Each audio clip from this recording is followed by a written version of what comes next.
Okey, ini proses untuk saya dah pasang blok.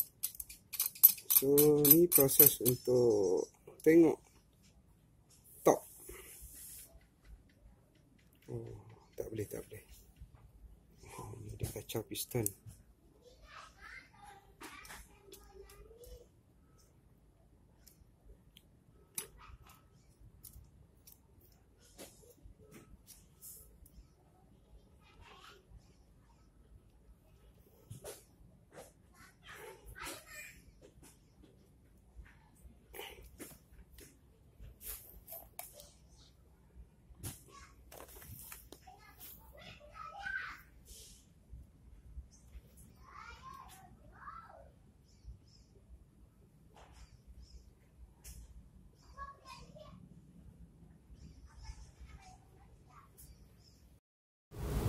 Okey, kita dah siap buat pemasangan.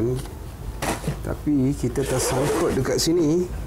Kita tersangkut sampai dekat blok ya, tak sempat sampai dekat head pun. Sebab apa? Sebab ni saya tunjuk. Bila saya dah pasang blok tadi, itu lagi saya dah nampak dah macam ada apa? Macam ada tak cukup top lah dekat TMA dia. Titik mati atas atau TDC, top dead center. So sebab dekat marking dah confirm dah top, dan piston pun bila kita pusing magnet ke depan dia dah turun, pusing ke belakang pun dia turun. Maksudnya memang betul-betul top. Tapi macam yang anda boleh nampak kat sini, dia ada gap lah, dia ada ke dalam sikit piston ni. Dekat top pun ada, dia tak sampai betul-betul top lah. Dia ada kurang dalam 1 mm, 1.2 mm macam tu. Jadinya saya ambil keputusan untuk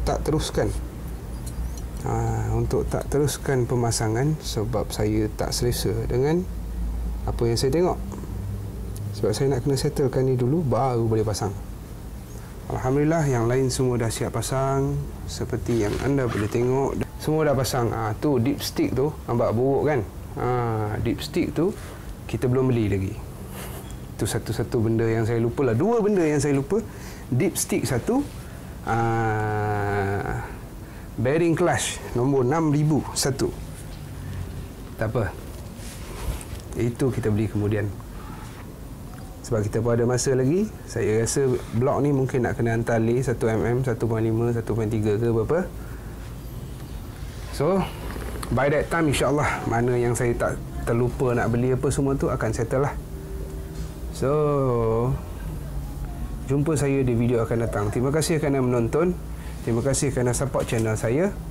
Jika ada apa-apa persoalan nak tanya, boleh komen kat bawah. InsyaAllah saya akan cuba jawab sebaik mungkin. Jumpa lagi di video akan datang. Terima kasih. Assalamualaikum.